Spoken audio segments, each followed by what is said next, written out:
Well, a lot of people would say that it had a great bearing, but because the Hill had not been there for the previous two. Sure, but like at the same time, the Hill didn't score the goal at the start of the match. That was Kieran Duffin scored the goal at the start of the match, and you know, whether the Hill is not there or not, if Kieran gets half a chance, he'll have a go and he'll keep carrying that ball and he'll put it in the back of the net. And whereas it's a great thing, it's great to have that support. Unless you have the personnel on the field that are able to execute, it has to be done. That's true, Mick O'Dwyer. There's nobody going to come down from the Hill to score any points or goals for Dublin today. The winning or losing of this match, where is it going to be, quite simply, in this game? Well, I think where it's going to be won or lost, I think is going to be around the middle of the field. There's no question of doubt about that. And that's why I'm just going that little bit for Cork. I think they have a stronger triangle around the middle of the field. You have Larry Tompkins and Shea Fahey and Teddy McCarthy. They're very, very strong players and very strong in the air, and when they're on the ball they're strong as well. And there's big doubts about the Dublin centre field pairing, so there's where the game could be lost and won today, I think. The Dublin midfielding, Paul Clark, Day before they played average, I would put it, against Meath. Now people are expecting that they will improve in that performance. They'll have to improve a lot. Yeah, but well, I wouldn't rate the Dublin midfielders, but I think the midfield pairing on the day, Jerry McEntee, in fairness to him, had been out of the country for quite a while, and I don't think he played for him on the day. So I don't think it was a real test. I think that they're going to have a lot of harder tests today against Cork, no doubt about that. And obviously Jerry McCall, the Dublin manager, is aware of the fact that Cork will put Teddy McCarthy into the middle. How's he going to counteract that, do you think? Well, the funny thing is, a lot of people don't realise that Eamon Heary loves to attack, he loves to get involved in the game, and the more that Eamon Heary is brought up forward into the game, the more he'll enjoy the game. A lot of people think of him just as a defender, an out-and-out defender. The interesting thing the last day with us, when Colin Coyle was playing wing half forward, playing on Keith Barr, when Colin came down the field, Keith did not come down. He stayed, and both David Foran and Paul Clark, they stayed outside, as did Keith Barr, and that's be interesting to see if that'll happen today, because they weren't allowing any gap being created in behind. You mentioned Keith Barr. The Dublin half-back line played very, very well against Meath, but I would have to put it to you, Sean, that your half-forward line just simply was not of the races on the day. So is the Dublin half-back line overrated? No, I wouldn't say they're overrated, but I would have to agree that on the day, the last day, our half-forward line, they weren't what we'd like them to have been. And I wouldn't take from the Dublin half-back line. It'd be interesting to see how Tommy Carr will manage with Dave Barry today, because in the league final they played on each other, and I felt that Tommy gave Dave an awful lot of room, and when Dave Barry gets room, he likes to set things up and so on. If he gets the same room today, he'll do the same. He'll play the same type of role. But Dave Barry haven't been playing well long though, Sean. In fairness, he has had a very, very bad season. Very poor season. And Cleary hasn't been playing well, and neither has Denny Allen. So I think Cork are having problems up front. You know, they have big problems up front, and that's why unless those three unless they improve their game, I don't think they live with the Dublin backs. Well, that could be true, all right. Yeah. Now at the same, sorry, Michael, no, it's just that. Coming back to Mick's point about the centre field, the Cork centre field, like both Shea Fahey and Larry Tompkins, the two of them like to come forward and they like to have a patch, you know, and particularly Tompkins. And I know I prefer to have him out in the middle of the field than near in the forward line. I don't know about you. That's for sure, yeah. Huh? That's for sure. It's the right place to have him. I can do the further away from goal, the better. Yeah, that's true. Sean and Mick, there is one other factor to this game today which must be taken into consideration. That's the weather conditions that are down there on the pitch. Now, Jimmy McGee is down on pitch side and he's standing in whatever little mist and rain is beginning to fall, and maybe he can tell us more about that. Cork got to the dressing rooms at 2:20. That's about 5 minutes before Dublin, although the Dublin midfielder Paul Clark was there at 2 o'clock. Now, nearly all the chat among the players is the wind. Blustery, squally, and to a man, they say it can spoil the whole afternoon. I hope every one of the players are wrong. Now, in the lead up to this match, half the Cork team, more than half the Cork team, has been affected by injury. Now, down in the dressing room a few minutes ago, they assure me that all of them are fit. Well, I'll tell you this, if they're all 100% fit this afternoon, well, then Dr. Con Murphy is a miracle worker. What about nerves? Well, 6 years ago here, Kieran Duff and Barney Rock, among others, won All-Ireland medals. You'd think they wouldn't be fazed by anything today, wouldn't you? But Kieran Duff assures me this half hour now before the game, this 10 minutes before the game, is when he's at his worst. He says it gets harder with every match, with every year. And what about the referee? Well, Mickey Kearns too says he's very nervous. The most nervous he's ever been before an important game. But he said when he felt like that as a player, he had a very good game. I wish him well today. He has a huge responsibility. And the key to the game itself, well, in this reporter's opinion, if Kieran Duff can get good ball and run at the Cork defence, he can pose all sorts of problems. Dully will take watching. All right, Jimmy McGee, thank you very much indeed. Let me turn back to my panellists again. The weather conditions, Jimmy McGee said it was very blustery, and we can see that for ourselves. The wind blowing into this Hill 16, Nally Stand area. Yeah, well, wind above any other thing, I think, destroys Gaelic football more than any other game. But there in the minor game, it didn't affect Offaly that much in the second half. They played exceptionally well. So I don't think the wind will have a big bearing on this game at all today, because both of those teams, Cork and Dublin, they play a very combined game and they play it short. So I don't think it will make a very, very big difference today. OK, Mick, a word about the referee, Sean, Mickey Kearns. I think he's a very good referee. He's certainly a referee who likes to keep a very tight rein on the game. If anything, he would tend to be more of a forwards referee. Maybe it's because he played up there so much himself. But it'll mean that defenders they've got to be very careful about any form of intimidation whatsoever on the opposing on the forwards, and that's no harm. At the same time, it's going to be difficult for any referee to keep up with the full pace of the game and so on. I wish Mickey luck. I hope it goes well for him, because it's an onerous task. It's a big task, and you know, if you can have a situation where you don't notice Mickey Kearns, then we have a great game.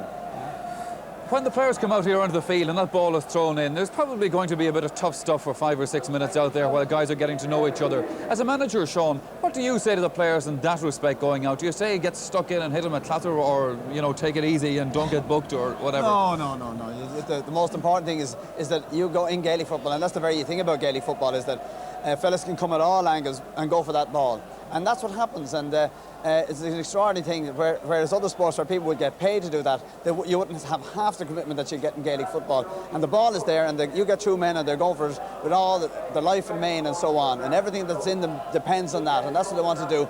You're going to get where fellas will get hurt. But the funny thing is that to premeditate, to go out and do somebody, I know certainly I wouldn't condone it, and I don't think Mick has a far greater record than ever I had, and I don't think he ever put a man out to do a man in his life, and you wouldn't do it. It often will, Mick, at the same time get what we might call shenanigans at the start of a match. As a manager, would you call a player aside at half-time or after a game and say you should not have done that? Well, I think the time to do that, Michael, would be before they would go out on the pitch. I would advise my players going out onto the pitch to play the ball continually, first to the ball all the time and win the ball. Without it, you can't do anything, you know. You must have it to dictate the game. So I think if you're concentrating on the man too much, you're not going to have possession of the ball. So I think it's important that managers would, above all else, you know, just make players play the ball all the time. And I think that's what I have done over the years, and our teams, I think, played really good football. But as Sean said there a minute ago, it's I mean, Gaelic football is a physical game, and you will have a certain amount of physical contact in the game, and good hard stuff is fine. But it's this off-the-ball stuff, pulling and dragging and that. We don't want any of that in our game, and there's quite a lot of it creeping in of late. Let's hope we won't have any of it today anyway. Well, let's hope not, Mick. OK, let's go back to Cork and Dublin and this battle we're about to see. Now, you've been talking about some of the Cork players being off form so far. Is that entirely fair to them? Because they are the league winners this year and they are still the Munster champions. Well, they are Munster champions, we know that, and they are for the last 3 years. We can't deny that. But they haven't played well. I saw them play in the league final. They played very well against Dublin, in fairness, in the league final. But the league matters for nothing, as you know. A championship is the thing that counts. And they didn't impress me in the Munster final this year. I can tell you now, they had only two forwards playing well up front. But as I said, they were very strong around the middle of the field, exceptionally strong there. Now, there's quite a big doubt about their full back line, in my opinion. This fellow O'Brien at centre back, well, he's new to the role of full back. He's a very good player, but he's yet to be tested, and I think McNally will test him today. At left full back is Jimmy Kerrigan, and Jimmy hasn't been playing well. So Dublin seemed, if they can get the ball to their attack, I think they could win the game. Now, will they have enough of supply from midfield is the question, because I think Kieran Duff is quite capable of taking that Cork backline asunder today, and if he gets enough of possession, then Dublin could win. But I'm basing it on that Cork are going to win midfield, and on that assumption, I think Cork, maybe. I wouldn't be at all, as I said, surprised, but we could have a draw. Managers always overstate the importance of players who are missing from the side through injury. However, you put your finger on the full-back situation. Cork really haven't solved the Coleman-Corrigan injury problem. Well, no, you see, in fairness to Cork, they lost Coleman Corrigan. Well, then the next replacement there would have been Niall Cahalane. Well, then Cahalane is out as well. But I mean, that's a material you're going to be judged on what you have on the day. But in fairness, I think O'Brien is a better fullback, I think, than Walsh, who tried there the last day. So it's going to be very, very interesting today. You know, there is a big doubt about their full back line. There is quite a doubt about 3 or 4 of their forward line. But Dublin, then again, are weak in the middle of the field. They're pretty strong up front. Well, their back line, of course, then is not great. So it's going to be a real humdinger, I think, and there won't be much in it in the finish, Michael. Nico mentioned Kieran Duff, and of course Kieran is really the centrepiece in the Dublin attack and probably the Dublin team. Yes. Well, the thing is, you can always know about one thing about Kieran Duff, and that's he's going to be going for that ball, and if he gets half a chance to set up anything, he'll take that chance. And he never wants for the courage to do it, and that's very, very important. But there's also another interesting part today is that you have Vinnie Murphy outside him. And Vinnie Murphy. This is your talking, Sean, as the Dublin team coming right out onto the pitch. We'll interrupt you for 1 second because the Hill has come alive. Now there's a poster or a banner you've seen quite often, Hill 16 on tour. You'll see it not only in Croke Park, but you've seen it in the European Soccer Championships last year in Germany and everywhere. And what a marvellous scene that is down below us just right now. Dublin today appearing in their 37th semi-final, and the Dublin team straight away going down there in front of their faithful fans, around about 17,000 of them up there in the recently constructed Hill 16. Cork making their way out, led by Dennis Allen. Both captains, incidentally, will mark one another this afternoon. Dennis Allen, very much the veteran of the side, and the travelling hordes of Cork fans down there on the canal end. And as you can gather, they brought the fan clubs from America and from various shades of American opinion as well. And plenty of colour indeed. Croke Park awash with colour this afternoon. So here's the day's team news. We'll start with Dublin. Dublin retaining the same side as that which finished the Leinster final. Mick Deegan replaced Dave Sinnott early in that match, and the Erin's Isle defender starts at right corner back. He's one of 10 Dubliners on duty today who face Cork in the league final. Among the newcomers, Keith Barr at right half back and 20-year-old Paul Curran nominally selected at right corner forward. Among the subs, incidentally, all-star defender Noel McCaffrey, defender Declan Bolger, and half-forward Charlie Redmond. Quite a bit of talent in that lot. Just a little bit of drizzle beginning to fall down here. Munster champions Cork, dogged by injury doubts, keep faith with the side which completed the 3 in a row over Kerry. Accordingly, Stephen O'Brien dons the number 3 shirt with Mick Slocum placed at right half back. Tactics are bound to be curious, but the likelihood is that Teddy McCarthy will again share midfield duties with Shea Fahy and Larry Tompkins. In all, 13 of the 15 faced Dublin in April's league final, the missing duo being Coleman Corrigan and Niall Cahalane.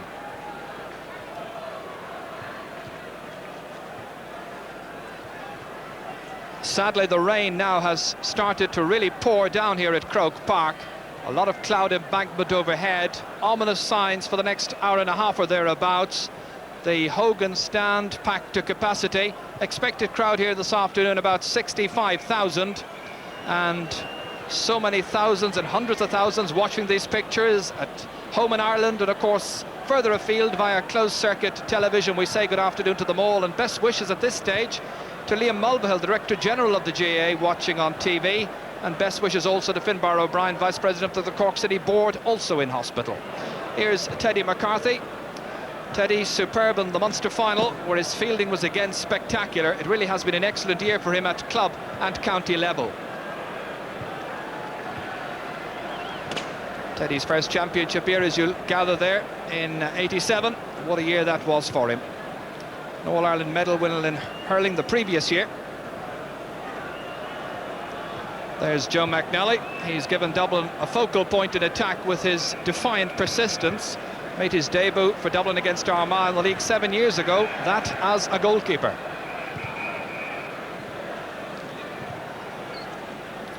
And referee Mickey Kearns from Beltra, County Sligo, taking charge of his first ever All-Ireland semi-final, having played in the 1975 semi-final for Sligo against Kerry. He was also in charge, by the way, of this year's league final meeting of Dublin against Cork.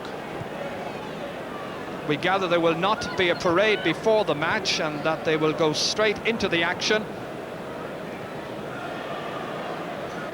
So let's see who wins the toss as they head down towards the photographs. Didn't quite see who won. Mickey Kearns, a very experienced official, having been in charge of 5 Connacht finals in all, including this year's one, Mayo against Roscommon. Speaking of Mayo, their team manager, John O'Mahony, is part of the crowd this afternoon. Very intent student of the action, you can be sure. 4 weeks this Sunday, the All-Ireland final will take place, and Jimmy Kerrigan there hoping that he can be part of the action. Curiously, in each of his semi-final experiences so far, Jimmy, playing in the 83 and 87 final, ended in draws, and they both went to replays. Paul McGrath there, near side, sitting down on the bench, injured with a shoulder injury, and the knee there also causing him some trouble. There was indeed a cartilage doubt before the Munster final, but he played superbly in that game. Barry Coffey, number 7, moving away. And Dublin, who were superb in that Leinster final, hoping they can raise their game once again. Kieran Duff with a worrying rib injury before that match, but he's shaken off that injury and set about demonstrating that he's a player of real class, blessed with superb skills and very fine balance as well. So the leader of the attack, Kieran Duff, his tussle with Conor Coonahan will be curious. Dave Barry will be 28, just 2 days before this year's All-Ireland final. He'll be hoping to have something to celebrate then. Against Dublin in April's league final, he certainly controlled the attack and got 2 fine points as well. Mick Kennedy, rock of solidity in Dublin's defence, having served his time first as goalkeeper and then as substitute very patiently before making that number 4 shirt very much his own. The veteran of the side at just 30.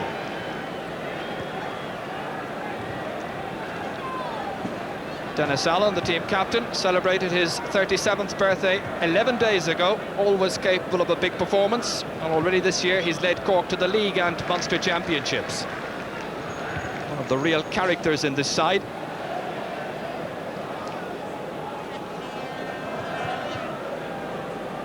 Mick Galvin here today, playing in his 6th championship match for Dublin, having missed the quarter-finals against Kildare through injury. A fine target man, good reflexes as well, and as we'll have noted so far, a good finishing record too. This is Mick Slocum, very often the one to be omitted in big matches, but after Killarney, he just had to be a near certain selection. It's his 3rd championship match, and in the previous 2, he came on as a sub. The Artane Boys band coming back out onto Croke Park now for the national anthem in just a moment. Jerry Hargan, one of 3 firemen in this Dublin team. He's a fullback who certainly brought all that's good in Gaelic football to the position, with excellent positioning and astute use of possession. And Dublin now going into their familiar huddle. Last words of advice and inspiration from Jerry McCall there, the team manager. Tommy Conroy's in there too. We're watching John Cleary here, who excelled in the closing stages of the league, hitting 3 points in the final against Dublin. Back to his best form this year, having sat out last year's championship campaign. So Dublin then with last-minute words of inspiration, and they'll be wondering, of course, just how to counteract the fact that Cork will probably have 3 in midfield. We'll watch for the commission taken up by Paul Curran, number 13. Whether it will be a roving commission or whatever, but tactics are going to be very curious this afternoon. All the ingredients for an excellent match. Let's hope that will be the case. Agus anish, Aurán na bhíonn.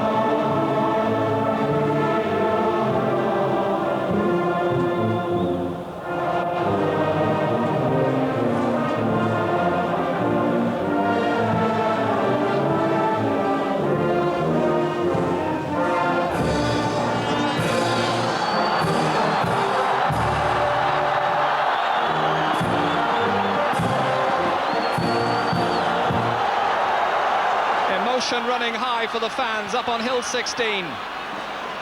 Jerry Hargan leading his side into what is Dublin's 37th All-Ireland semi-final, Cork's 23rd.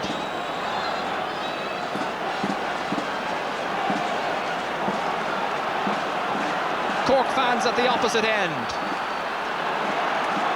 The rain still continues to come down, making the top service somewhat greasy. And just an indication there of that sleeting rain coming down. The wind, if anything, favouring Dublin in the first half. Dublin will play right to left for the opening 35 minutes. Just the third ever Dublin-Cork semi-final. Mickey Kearns from Sligo, the referee. Time coming up to 3:40. Most of the critics are going for Cork in this semi-final.